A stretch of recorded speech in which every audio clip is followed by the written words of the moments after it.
North Korea successfully tested an intercontinental ballistic missile the other day, and the administration and the media, as a result of this, they're going absolutely nuts. So the argument now is that, well, North Korea has the ability to reach Alaska if they wanted to. And naturally, there were the belligerent comments coming out of North Korea where, you know, they said, this is for the American bastards or whatever. And I want to go ahead and show you this is just a small sample of it, but two of the media reactions. So look at this. This says, top American military commander in South Korea says U.S. forces are ready for war with Pyongyang. So that's the American military saying, okay, we'll go to war because you successfully tested an intercontinental ballistic missile. Now let me show you one more. Now you might say, well, the other one was the Wall Street Journal, so that's, right-wing rag, and we don't take them seriously anyway. But here, take a look at the so-called liberal Atlantic. Can North Korea be stopped? And they have, what appears to be the North Korean powerful military, coming for you and your grandma. They're going to be marching down the streets of Nebraska any minute now. Look out. So whenever we talk about stories like this, I always have to make crystal clear up front. Guys, North Korea, it's a horrendous regime. There's no denying it. We've all seen the propaganda that comes out of North Korea, how they try to pretend that their dear leader doesn't shit. They say, they talk about him like he's the most interesting man in the world, like the Dos Equis commercials, like he can solve a Rubik's Cube in under 5 minutes or whatever. He had 11 holes in one the first time he played golf. This is propaganda for both Kim Jong-un and Kim Jong-il, the previous dear leader. So it's basically an authoritarian dictatorship through and through. The entire country is a hostage crisis. I mean, they basically have, as the UN report outlined fairly recently, they have concentration camps there, hard labor camps. So when you look at a satellite at night of North Korea and South Korea, North Korea is not lit up at all. It's pitch black. South Korea is totally lit up because one country's developed, the other one has just been held back by this brutal regime. So what I'm about to say is in no way me giving them a pass for how disastrous and scummy and crazy they've been against their own people. There's no doubt that Kim Jong-un is a menace against his people. But dude, they're not going to attack the United States of America. It's amazing I even have to say this. They are a fucking gnat. They are a gnat. They can't even get the toilets to work, and we're afraid that they're going to start a war with us? But that's the thing, I don't think Washington is really afraid that they're going to start a war with us. And by the way, Adam Johnson of FAIR made a great point. He said the U.S. basically invaded, toppled, and destroyed one of the three countries, was it three countries, I think, that made up the axis of evil? Iraq is the one that we obviously destroyed. I think they named Iran in the axis of evil, and North Korea. So, the fact that commentators in the United States of America are, just shocked, oh, I cannot believe they would try to develop a missile that can attack us. Yeah, it's called a deterrent, dipshit. Now, again, they might be crazy against their own people, and they might have insane propaganda and all that stuff.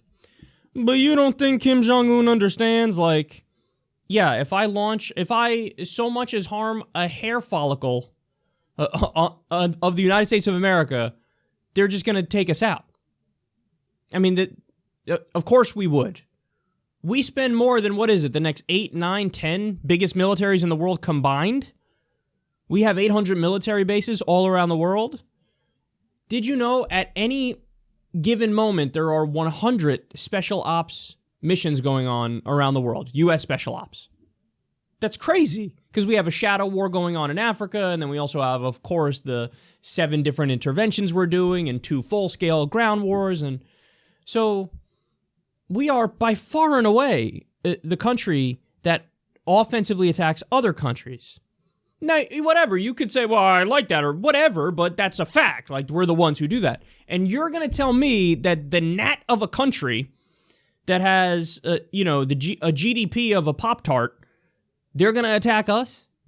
That's just not going to happen. That's not going to happen. And then furthermore, with all this regime change talk now that's going on, I don't trust any of the idiots in Washington right now. The neocons in the deep state who are steering the ship, Trump who's outsourcing all these decisions to the neocons in the deep state, but also the military-industrial complex, the Pentagon. I mean, now there's nobody to even mildly press the brakes on the neocon agenda, which, yes, is regime change in Iran and regime change in North Korea, and just any regime that's even slightly hostile to us or not exactly on the page of the United States and our corporations, yes, they're going to want to go in there and topple them. So, this is bad. I mean, this is real bad. And if we were to do something stupid and retaliate, the real risk you're running is not them attacking us. Because, by the way, they even, it was a successful intercontinental ballistic missile test. Maybe. Maybe not. You know? They say, we have the evidence that it would be. Look, they're a comical regime, so it's not beyond them to, find a way to stage it where it looks realistic, but it's not really happening or whatever. But if we were to do something to attempt regime change in North Korea, they're going to launch on Seoul, South Korea, like that.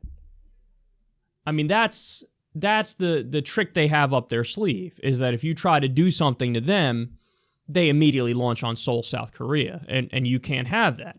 And, presidents who were more sober-minded kind of understood that, which is why virtually all the presidents kick the North Korea issue down the road, because they're like, well, what am I going to do? What do you want me to do? What am I going to do? I'm going to fucking launch against them, and then they take out Seoul, South Korea? We got to try diplomacy through one avenue or another. And then also notice, it's always considered provocation when they do something. It's never considered provocation when we do something. So Trump has repeatedly gone on Twitter and baited North Korea. And so, they just talk about it out loud like it's nothing. Like, maybe we do regime change. How is that not considered provocation? How is that not you threatening them? But it's always, one of the things that is axiomatically true among corporate media in the U.S. and among politicians, you cannot question this, is that the United States actions, we will just assume, even if the evidence is all in the other direction, that it's defensive. Everything is defensive. Even we could do the most offensive thing ever, but we still spin, it was defensive. Right, we're doing 7 different interventions right now. Right now. That's all defensive? That's defensive. Was Yemen about to attack us? Is that what was going to happen? Yemen was on the verge of going to Kentucky? I mean, come on, man. You can't be this stupid. Don't fall for the propaganda. Look, I despise North Korea. I despise them. The regime is horrific. It's hideous. It's as bad as it gets. But what are you going to do? You can't go topple them because then they take out Seoul, South Korea. And then furthermore, what happens after you topple them? Now people make the argument, anything that comes after could be better. Well, that was the same argument that was made about Saddam Hussein. Brutal dictator, horrendous, hideous. Oh, you're not in favor of taking him out? I guess you don't like freedom. Or I just don't want to invade countries that didn't attack us. Or that. And then what happened? In that situation, ISIS rose out of the works. Now, I'm not saying ISIS is going to come out of North Korea. They're not.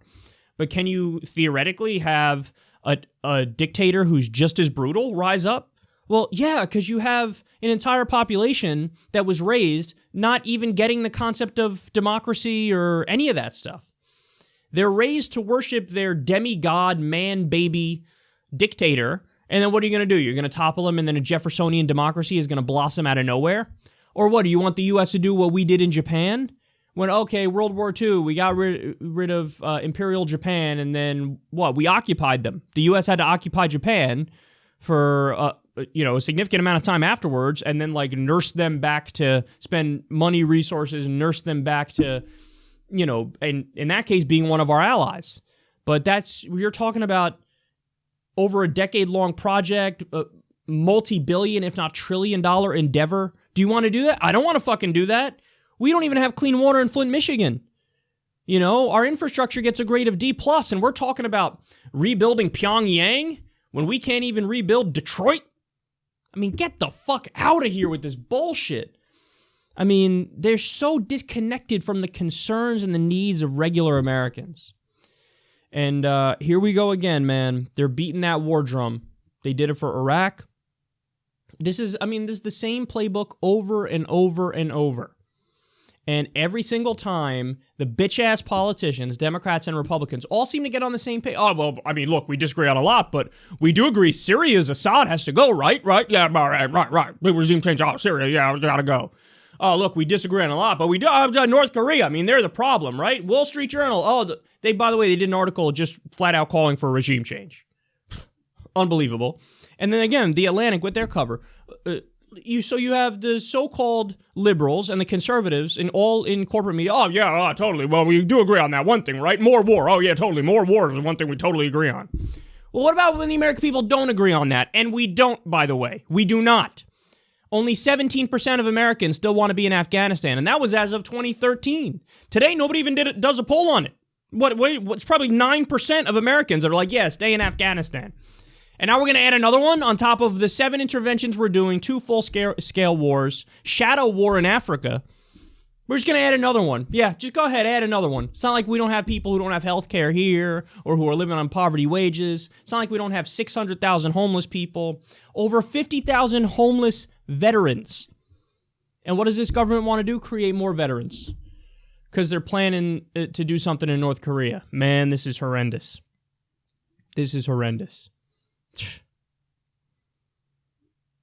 They tested an intercontinental ballistic missile, allegedly successfully. We launch actual missiles every day, in at least 7 different countries. Nobody looks at us and, well, I guess we got to go do a regime change against America. Does Iran? Yeah, Iran, we have to go do regime change. Russia, come on, well, we're going to have to fire a Scud missile at the White House and do regime change. Why? I mean, you're unhinged. What are we going to do? You're firing actual missiles in 7 different countries. But North Korea does a ballistic missile test. And we go, oh, God, come on. Oh, can North Korea be stopped? Oh, my goodness, can they be stopped? You know, they've done polls the world over. Respected polling organizations in the U.S., Pew, Gallup, they've done worldwide polls. And they go, which country is the biggest threat to world peace? What do people say? Well, North Korea, obviously, right? Obviously, look at them. Look at that regime. What, are you kidding me? It's got to be Russia. It's got to be Russia. Oh, my God, Russian aggression. Oh, my God, Russian aggression.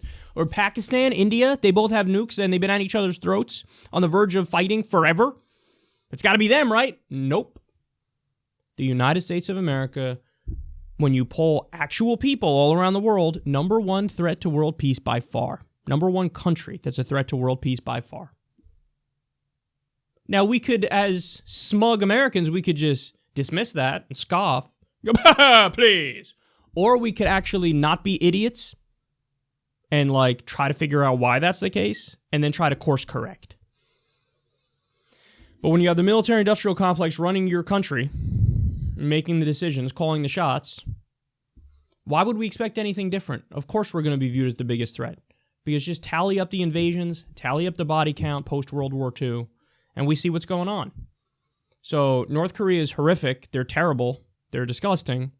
But no, we shouldn't do regime change and do another war and cost more lives and trillions of dollars and, put Seoul, South Korea on the line and all the problems. You open Pandora's box if you go down that road, but that looks like the road the neocons want to go down.